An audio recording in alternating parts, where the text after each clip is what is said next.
the men have had to have elders, and that has been everything that the men in the church can talk about is elders. Even if you were a man who was not chosen to be an elder, you were either like Froggy and you were like dirty pissed off about it, or you had opinions over the men who were chosen to be elders. No truer statement has ever been spoken. Opinions were had by one and all. And the women had opinions, but for the most part, for the last year plus, women's ministry has been dangled in front of Melissa and Brandy. Yes. If you do this, you will get this. The incentives are huge. And so you two come up with a plan to bring the women together. Faith can feel like hearts and butterflies until someone lights a match and burns it all to the ground. Welcome to the Burning Butterflies podcast. The sad thing is that there's abuse of every kind within the church. But the spiritual abuse is the stuff that just It's a place there shouldn't be abuse. Like, there just shouldn't be abuse in a place that claims to. Well, it ruins your soul.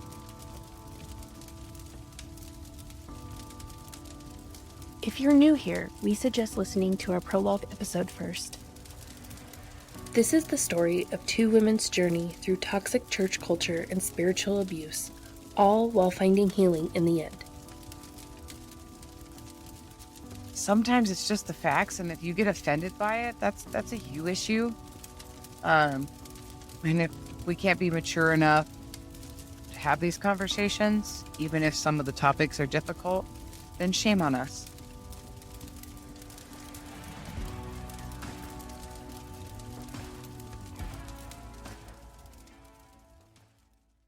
Well, that's an interesting statement. So I feel like, first of all, like, if Brandy and I were doing anything, we were doing a lot of bitching and complaining about the old regime to each other.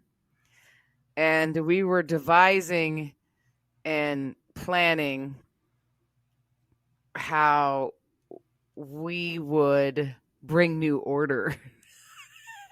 I think that's fair, because I think Brandy and I did the same thing, like about children's ministry and like even working in the office. Like, it was all like, okay, well, once this happens, then we can implement this and then everything will be better.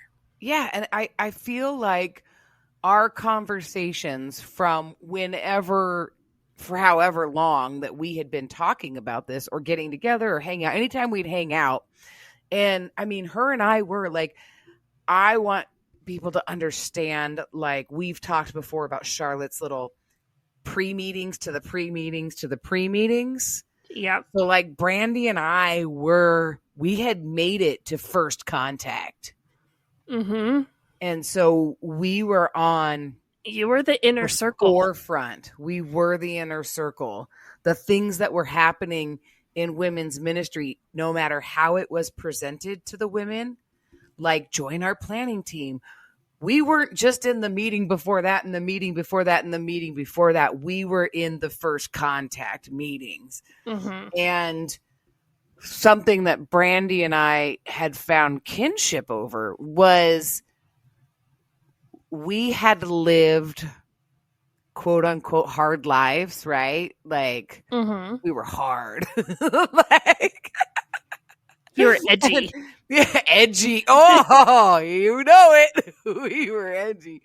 And we were reformed. We were the prodigal daughters. So we both had this bad taste in our mouth for all the hearts and the flowers and the soft sell Christianity, right? Like, I would say, like, we weren't out to like revolutionize women's ministry. It wasn't like that kind of a thought, but it was definitely like little bit at a time. Like as we started to make decisions and be in that inner circle, and things started to be like, there were things that we'd suggest over this last, I mean, maybe year and a half, right? So this has been a long time coming of like you said, the dangling of the carrot. So it'd be like, yeah, let's have this be blue with black on it or whatever, right? I mean, that's totally dumb, but that's how women's ministry is. Like, Yeah, you made it a all was color totally choice, dumb. Yeah. and it wasn't mauve, like that was almost like fuel in our fire. So we were wanting to push the envelope, wanting to push the boundaries. Like I came up with, when I left the church before Come As You Are, and I left because I openly got a divorce and I was shunned, right? Yep. I came up with this motto, this concept, this phrase that when I went looking for a new church, I was like, I'm like, the problem with churches is because I need a soapbox continually to stand on. Was like this idea of like baking a casserole, right? Like you have a bad day, let's bake you a casserole. You have a baby, we bake you a casserole. You're in the hospital, we bake you a casserole. Like, and I am not knocking the meal train ministry, but I really felt like if you had issues or problems that were bigger than you could bake a casserole for, that the church didn't know how to handle that and didn't know what to do. And if it was outside of the circle of just pray about it, God's got it, warm and fuzzy, if it was outside of that circle, then they're like, well, I don't know. Casserole doesn't fix it. We don't know how to handle it. Right. Like it was I just felt like that was like, it was uncomfortable. And so this time, that's what Brandy and I were like talking about and really pushing towards.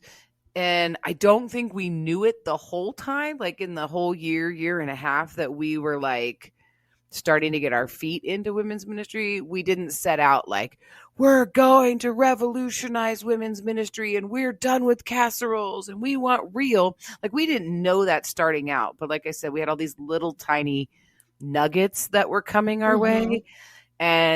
But now in the timeline, this is where we start having more and more conversations, and the same topic keeps coming up, where I'm tired of sitting in these breakfasts, and I'm tired of sitting in Bible studies, and I'm tired of the light and the fluffy, and nobody wants to talk about. And as soon as I talk about my real life, people shut down and get uncomfortable. They don't know what to do. And so this no more casseroles mentality, really came to fruition during this time. Yeah. And I think Brandy was kind of one of those people that like, you just had to tell her once that you either liked or disliked something, and that was your truth to her. And so she had spent years being the person that a lot of women were coming to. And so she had a list of grievances against women's ministry that, some of these women said it to her one time and she was like, yeah, like there's a lot of these women. And I don't mean that in like she was generalizing and she was full of crap kind of way. I mean it in like she definitely, she took her faith very seriously, and she took her journey very seriously, and she wanted to create an environment where other women who may have been written off like she was or treated poorly or anything like that had a rough, edgy life. Right. She wanted to create an environment where those women felt just as important as the precious angel women who never did any wrong, who grew up, were the perfect goody-goody, got married, had, all the babies, and is the perfect stay-at-home wife and has no problem having dinner ready and has no problem. Her kids always look put together. And, Brandy hit the nail on the head when she would say, like, that's not real life. And the women who look put together, they have to have chaos somewhere. Yeah. They're like, the chaos has to be somewhere. And it's like, if you watch like old episodes of Friends where like Monica has everything put together and her house is always clean.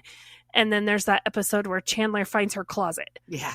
And she just has shit just shoved, right? Like, and I feel like with Brandy, like she was way more approachable than Charlotte, and people felt comfortable telling her like the real reason they didn't want to go to something, or why they didn't like this Bible study, or what they felt about how they were treated and stuff like that. And so I feel like she felt like she had data, and that she was trying to change things because she had the data to support the changes that she wanted to make and stuff like that. Where I was just like, yeah, that's great. Yeah, I don't like that. Let's not do it. I'm like the cheer section and the let's do it. And here's a great idea. Let's make it better. And she's like, I have the data.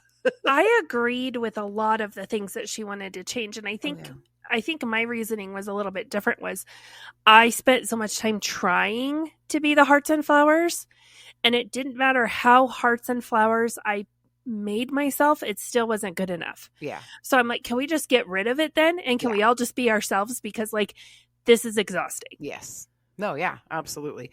And I think that was something that you, me, and Brandy all had in common, was just that, square pegs, round hole. And it's like, can we just make the hole big enough so all shapes fit in it? Like for real, like can we all just stop? But I do think it's funny as we dive into this episode and this journey into what happened in women's ministry during this time. And we've had some very interesting revelations. We've talked before. I think we've done a good job introducing the strange triangular relationship that the three of us had.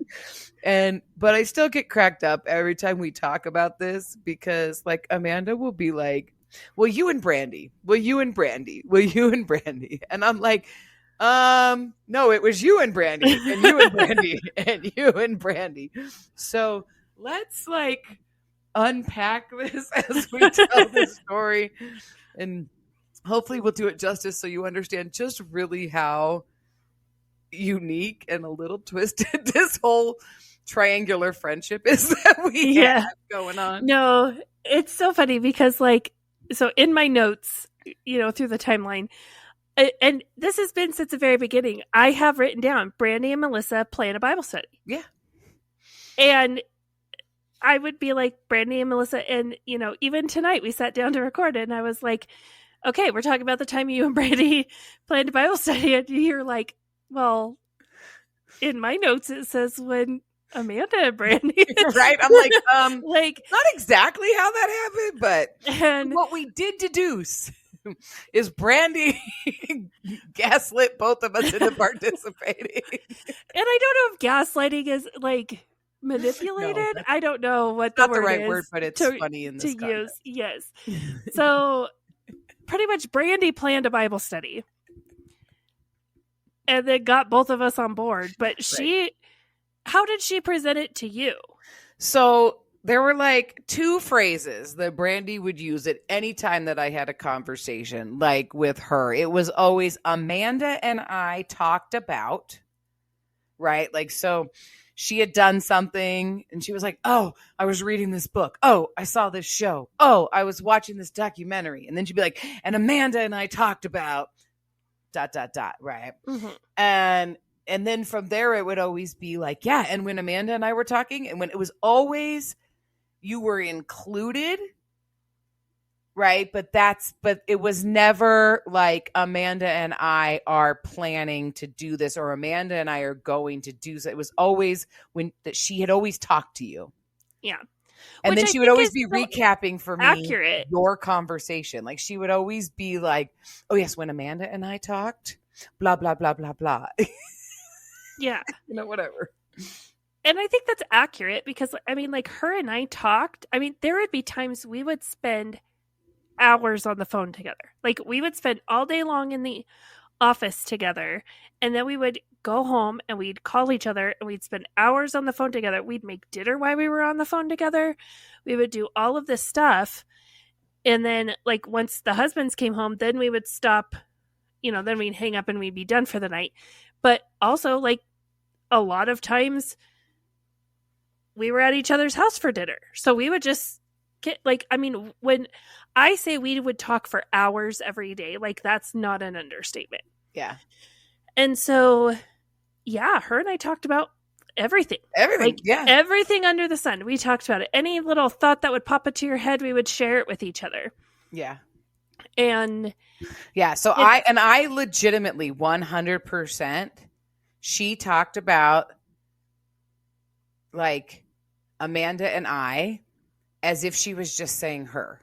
Like that's how, so all the conversation, whenever I'd meet with her or whatever, if she was telling me something, it wasn't just like, oh, I was thinking, or, oh, I was thinking about this. It was always like, oh, Amanda and I were talking about it. So like you were always included. So I was always like, yeah, that's great. Let's do it.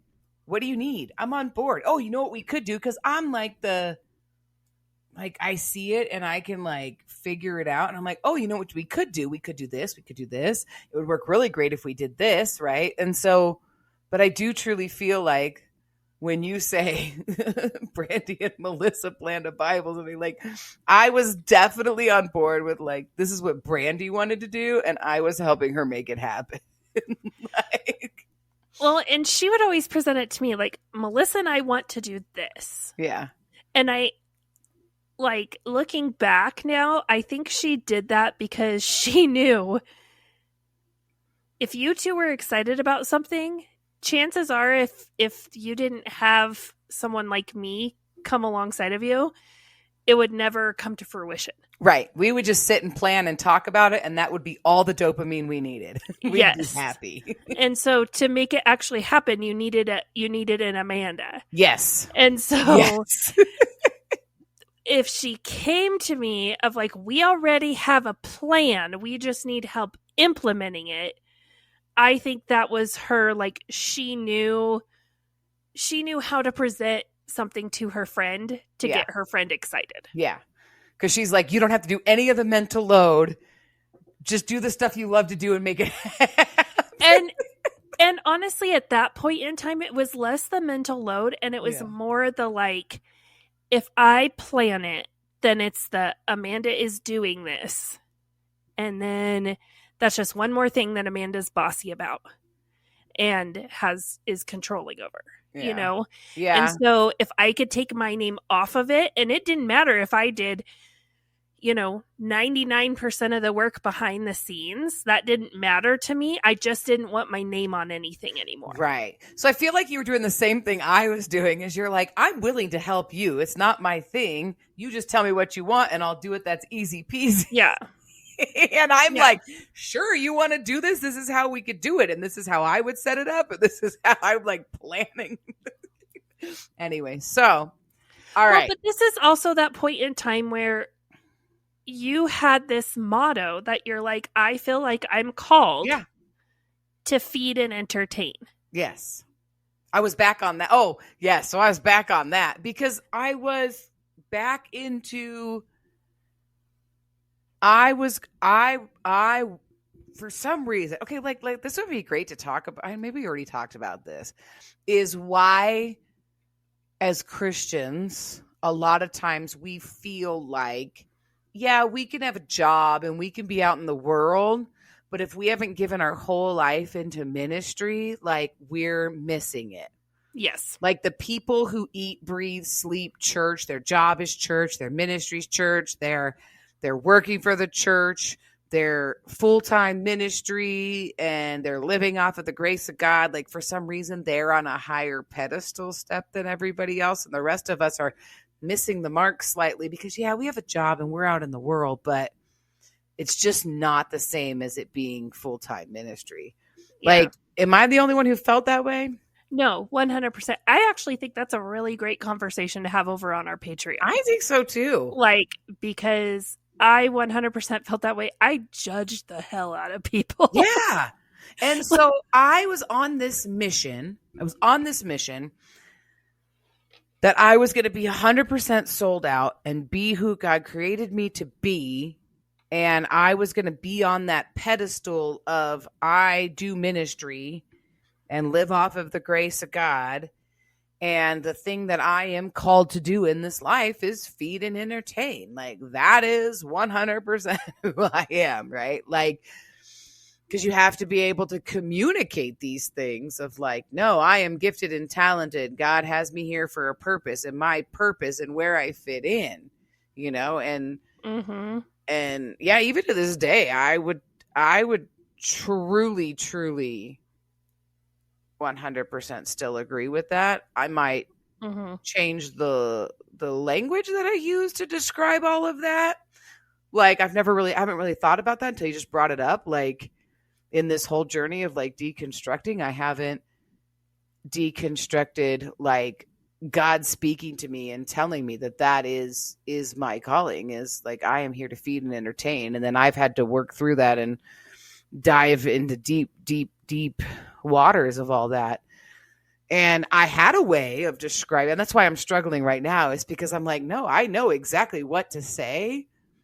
Like I could wrap this up in a pretty bow. Yeah. But that was the Kool-Aid bow. And so now I'm like, so it's that, well, but you don't know. Was that you? Right. Was that the Kool-Aid? Was that? No. Like or I like 100%. Was it real? Well, like, no, I'm 100%. Like that was real. Right. Like I know who I am. I know my gifts and my talents.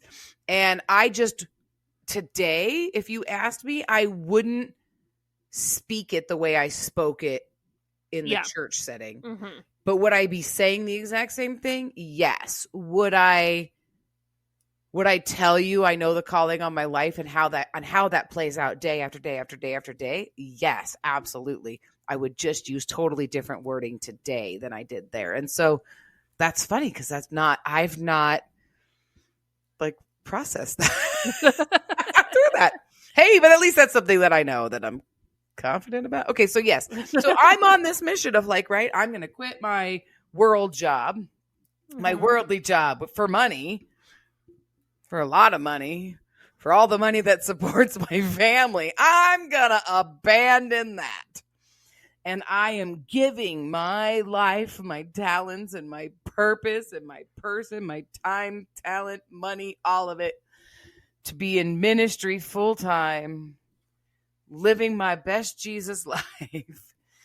And I will one day in the future be taking over women's ministry. Like this is, I know it's not now, but I am like second or third in command. Yeah. Like I really felt like I was second in command and Brandy was third in command, but I really feel like it was probably Charlotte, Brandy, me. But I felt like I was second. Well, and I just want to remind our listeners, like you've put your notice in. Like if you're following along with our timeline, you're supposed to be done on April with 15th. your job. Yep. Within a month. Yep. Of where we are in our timeline right now. And this is supposed to allow Froggy his time to shine. He is no longer going to be emasculated by his wife having a successful job. He will be the provider, and this is going to fix it.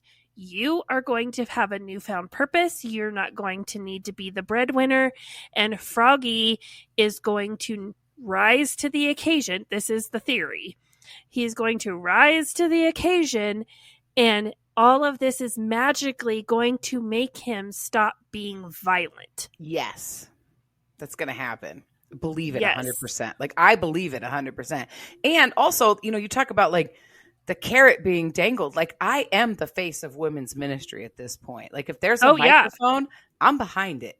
I'm speaking at everything. Yep. I'm writing, devotionals and Bible studies and present, not for the sake of like reading them, but for presenting them. Like, my ability to be a public speaker and an MC and a worship leader, like all of it. Like, when it comes to women's ministry, if there's an event, I'm there. And if there's a microphone, I'm behind it in some way, shape, or form. And at this point in time, I think I had stopped putting Charlotte's name as the contact person for women's ministry. And I'm pretty positive it was Brandy. Yeah, I think that's why I said she was second. Yeah. Like, she was fielding all of it. yeah. And so, like, in the bulletin, we had all the inserts and all of the information propaganda that you put out there. Hey, if you want to be a part of women's ministry, if you have a question, if you, if call Brandy, call Brandy, call Brandy. Yeah. And you know what? And honestly, like,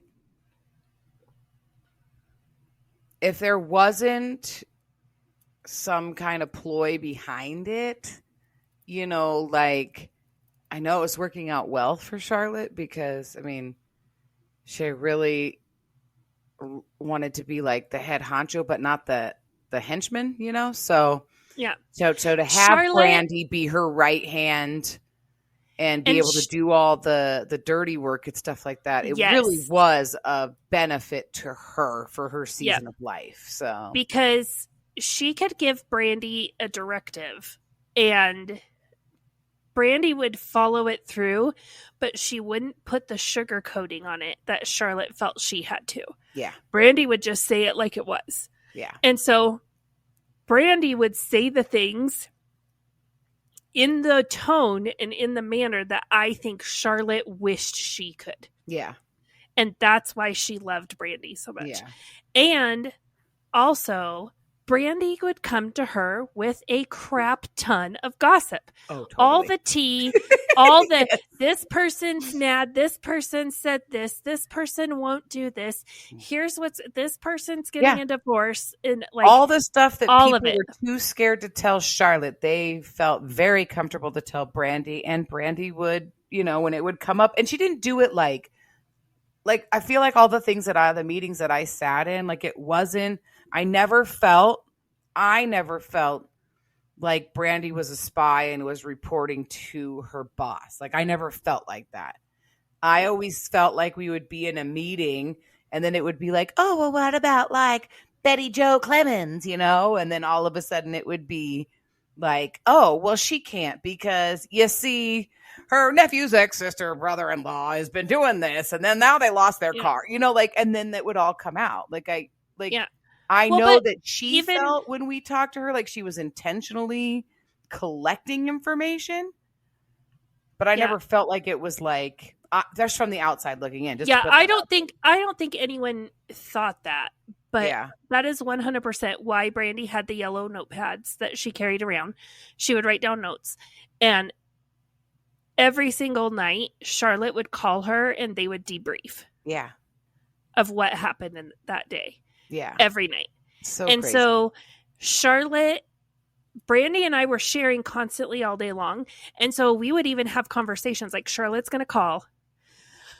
I don't want to get this person in trouble, but I know Charlotte's going to ask about this. Like, how should I phrase it? So like Brandy, it's not like when Charlotte would call, Brandy would just like air all your dirty laundry to her. Right. Like this was really difficult for her because she felt like she was kind of stuck between a rock and a hard place. Yeah. Like, there were things that she felt like she could freely share with Charlotte, but then like if someone told her something in confidence, she was very careful and chose her words very carefully as to how she shared that information with Charlotte.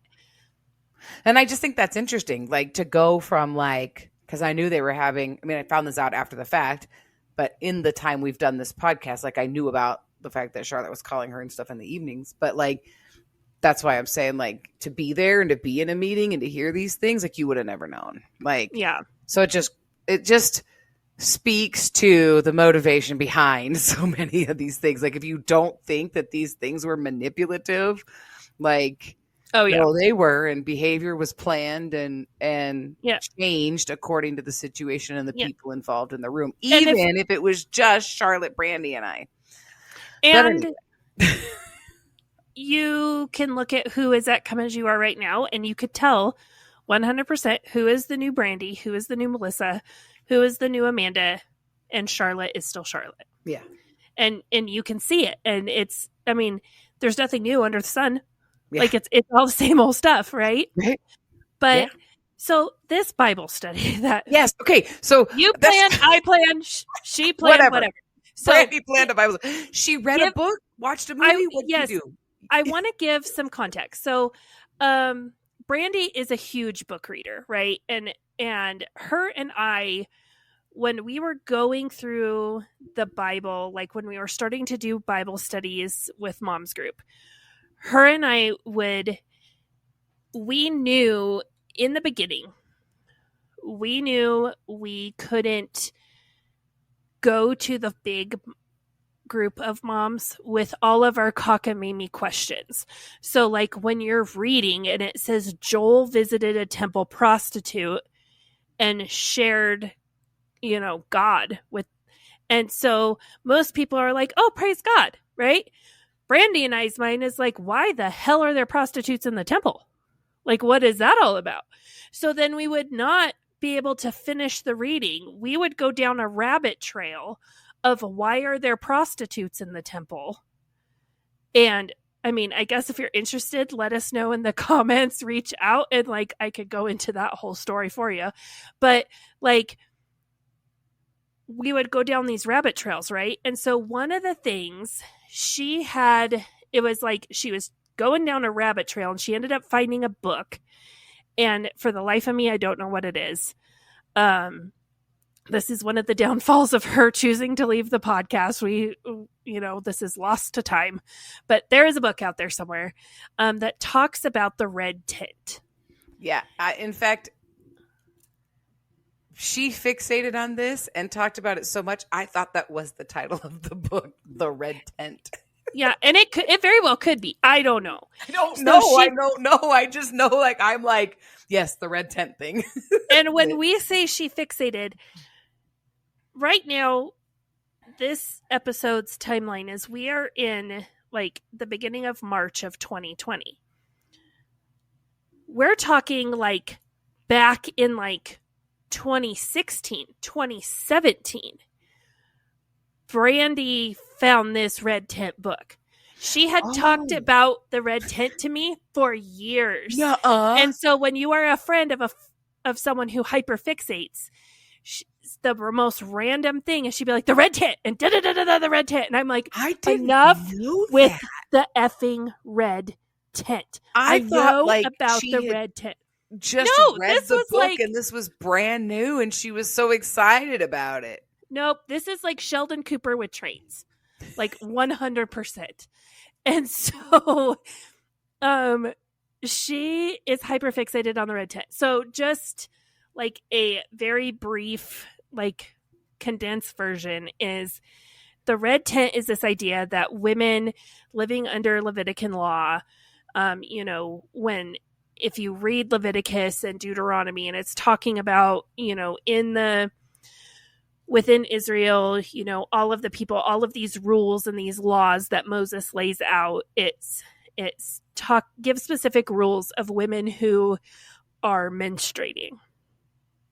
And you're not allowed to be in your house. You're not allowed to sit on things. You're not allowed to touch things because everything is unclean, right? So these women would go to this special place called the red tent. So the older women who were past that would go and tend to the younger women. And you would basically, when you're on your period, you go there, you do your business, and then some old lady would check you and make sure you're fully done.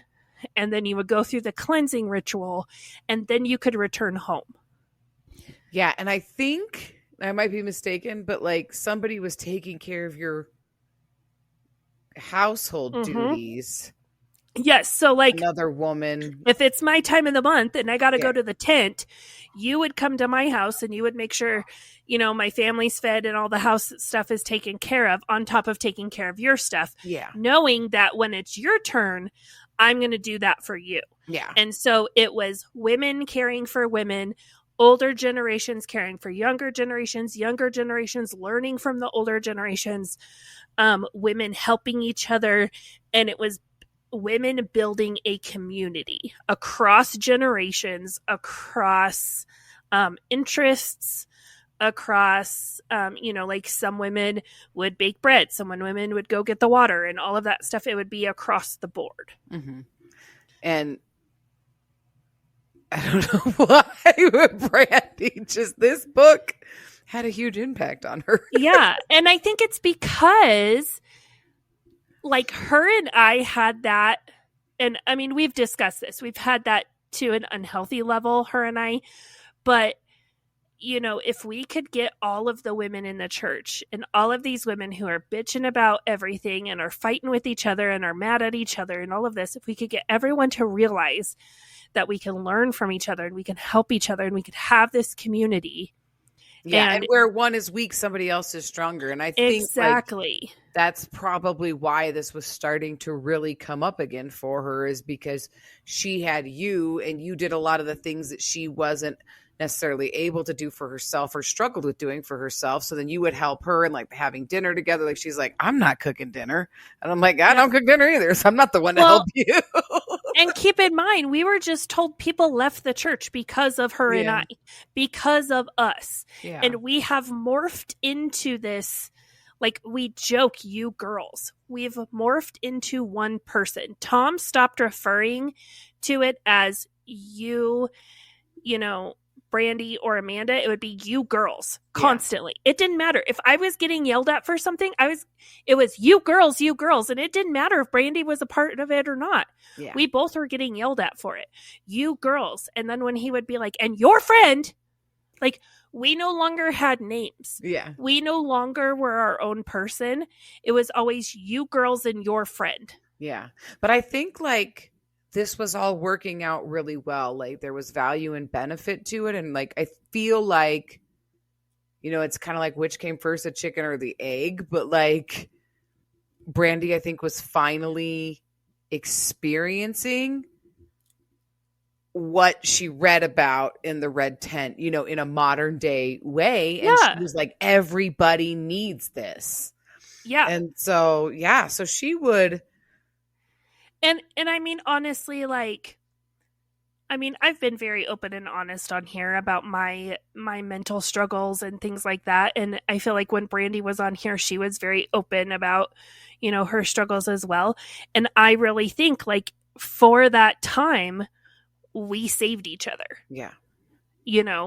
And so it was definitely like, you're mad and you don't like what we're doing, but, like, you could have this too. It doesn't have to be with us. You don't like us? That's fine. You don't have to like us. There is a person for you, right? For every Amanda out there, there's a Brandy. And so, like, let's help you find your person. And so this idea that all of these groups, you don't have to join a new group. You can have your group that you're comfortable with all your friends. We're all going to read the same book of the Bible together. Yeah. We're all going to focus on it. And then once a month, we're going to gather in this, like, red tent minus the menstruation situation. Basically, all the women are going to come together once a month. We're going to share a meal, and you're going to sit with other women that you weren't in a group with, and you're going to share with them, what did you get out of reading? Right. Because I think, because while we were talking about this, like, the red tent thing is just the catalyst that started this whole thing. Right. Yeah. And I don't know. She talked about it so much. And I'm like, was always in, like, fix the problem mode. Like, okay, you want to do this. How do we do it? We're going to plan it. We're going to make it happen. So I'm like, okay, how do we do this? And I think that was really, like, the biggest thing that came up, because now you also have to remember, you have to connect that we're trying to fix women's ministry. And if you have a mom's group during the day, we've already talked about all the different issues with mom's group that have come Yeah. over the years. So if you have a mom's group during the day, I can't go because I have a full-time job, right? And if you have a Bible study at night, then the stay-at-home moms can't go because then their husbands are there and they'd have to leave their kids with their husbands. And God forbid you do that, right? Like, Yeah. get a free. No, you can do whatever you want from 9 to 5, but don't interfere with husband time. And then you have older ladies, right? And they participate in this group, and you've got the single ladies over here and this over here and that over there. And so that is always a big challenge, I feel like, in women's ministry. And then you want to offer, it's really interesting because we did, and I feel like this is where the connection came in, because we did a really great job for fall campaigns to be able to offer dates and times and opportunities for every single person, right? And Tom did an amazing job at matching up, the delinquents into the same group. I know, because they were all at my house, because I was in the delinquent group, or the old people group when I needed to learn my lesson. I don't know. So, there was a modeled structure already in place. So I feel like we really just tried to mirror that in the sense of like, okay, well, we're going to take this, older women mentoring younger women, like mentality, and then this sense of community. So everybody's on the same page, but how do you logistically get everybody to do the same Bible study? And then, yeah.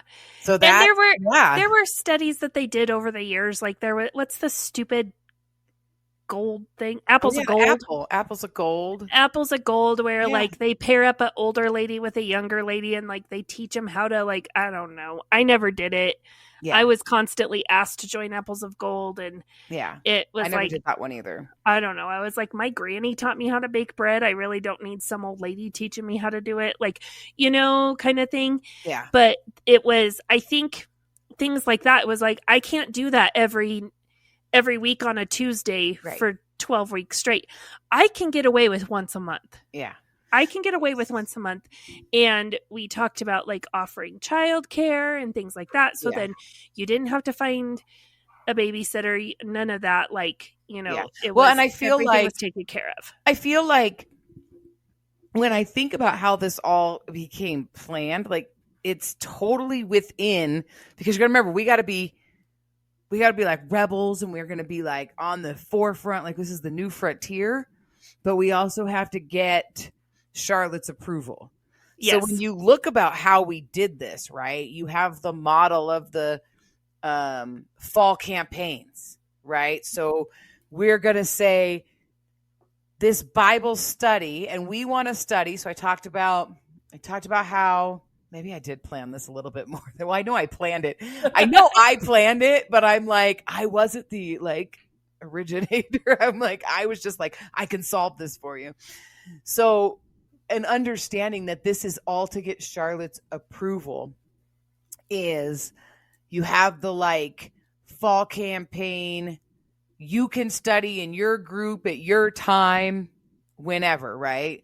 And because we don't want to do any of the fluff and circumstance, Bible studies, we're going to read through the Bible. We want you to talk about how it relates to you, not what somebody else told you. And we say that with not like, I don't want your coined answers. Like, that was a really big thing, is it's like, no, whoever you're walking through life with, be real, be honest. And what does this verse mean to you? Like, we don't want to put any context on it, or what does this passage in scripture mean to you? Don't want to put any context on it that you feel like you need to regurgitate something out of a book, right? So we are definitely on the anti Master Life train. But then we were going to do these once a month gatherings. Well, that was what Charlotte was doing for birthdays. Which is, poor ladies. I know we never talked about this, but somebody, I know who it was, a lady in the church one December felt like all the December birthdays got slided because their Yep, birthday we is all right getting around the forgotten. biggest holiday of the Yep, year. you're a December baby. I'm a December baby. Yes. Charlotte's a December baby. Yes. The old lady who called me and Brandy little bitches. She's a December baby. She started it. Yeah. So Who it turns else? out there was Beth a Moore. Charlotte Pet's a December birthday. Yeah. So there's a ton of December birthdays. And so Charlotte really gravitated towards this. Of course she did, because her birthday's in December. And it's funny because we were like, it was a one-time thing. The first time it started, whatever year it started, it was a one-time thing. This lady was like, let's celebrate our Decemberness. We did. And then, of course, somebody went, this was a great idea. We should do it for everybody. And then, of course, Charlotte felt like, oh, other people are going to be left out. Yeah, we should. But then didn't want to take on the work. So it was like, well, if you guys want to plan that, somebody with a birthday in January should lead it, right? Yep. If you have a birthday in January and you want to go out to dinner, you plan it, you pick a date, and we'll put it in the bulletin for you. And so it would fizzle off. So I don't know if your birthday was March, April, May, June, right? Whatever. I don't know if you guys did anything or not, but I knew it would fizzle off. And then come December, big party bash. But then what happened, I thought was so funny, is because people liked the idea, but nobody wanted to plan. So Charlotte would end up going to every single one once a month. So I felt like, Brandy and I felt like that would, like, we do that already. Like, that's a thing. So people are going to do this. We're going to have this big dinner, and it's going to be about community. And regardless of if you had Bible study at 6 a.m. or 6 p.m., we will all be on the same page and have read all the same scripture. Yep. And so that and if it's your birthday, you can stand up. We'll acknowledge you. Sing happy birthday to everyone. And then we'll be done for the month. Yeah. So that's if I put the structure into the simplest form, that's it. We had so many ideas, so many things we could do, but it was all about the women being in community and trying to solve all of the issues that, like, we felt like the top 3 to 5 issues with women's ministry. We wanted to move in a direction that really did justice to eliminating those issues. Yep. And then she brought it to you. Yeah. So she brings it to me and she's like, me and Melissa want to do da da da da da. And I'm like, that's great. Like, yeah, I'm all for it. And you guys, did you go with her to take it to Charlotte? No, because I remember like she took that was you. her. Yeah. Oh, I'm totally like, we were sitting on her front porch and I'm like, yeah, we could do this. We can do this. We'll line it out like this. And then she was like, that's awesome. That's good. She went to you and was like, Melissa and I want to do this, and it's going to look like this, this, and this. And then I feel like she came back. She goes, oh, and Amanda brought up this point, and Amanda brought up this point. So we really don't want to do it this way. We got to do this. And yeah, I did. Like, there were things that and I was like, okay, so you have to think about like X, Y, and Z. Because if you're going to present it to Charlotte, I am the queen at this point of, if you need to present something to Tom or Charlotte, I will tell you how to say it, what not to say, and what to make sure that you say. Yeah. In order for them to listen to you and for you to get what you're asking for. Yeah. And so I feel like from that point, like that back and forth to where it finally, at some point, I don't remember presenting this to Charlotte. Yeah, I know. You don't remember presenting this to Charlotte, but I know I did it because I vividly remember Brandy coming in to the office one morning. And it was just me in the office, and she comes in, she's like, is anyone else here? And I said, no, I'm the only one here. And she's like, oh, Charlotte said yes. Okay. And I was like, holy crap. And she goes, yeah. And we were kind of surprised because we expected pushback. Yeah. And I remember sitting on Brandy's porch like 2 or 3 times planning this whole thing out. I remember the back and forth with the points that you brought up. And then I remember like just locking in, like refining it and preparing it and planning it. And then it was go time. That's how I remember. And I didn't talk to Charlotte about it. And if I did have a conversation with her, it was after she had already said, like, she'd be like, oh, what are you girls thinking? What are you girls? Oh, what are you girls? What are you girls? Like, that's all I remember from Charlotte. I never. So Brandy went to Charlotte and got it all approved. And then it was go time.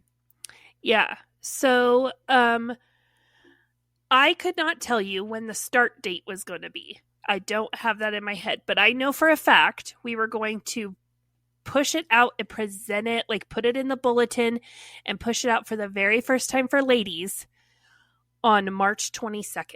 Yes. Was when we were going to, that was going to be the big, like, here you go. That was our launch. Like, we were going to launch it.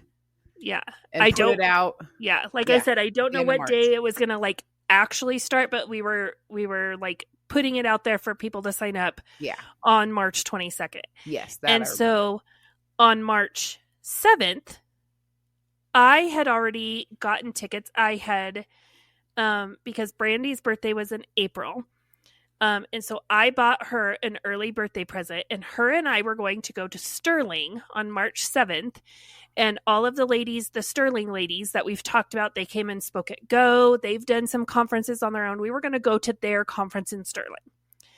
And I was going to take Brandy with me, and we were going with the intent of, like, first of all, it was a good conference. We got a lot in the previous ones we had gone to, but we were going specifically because they would do like breakout groups and things like that.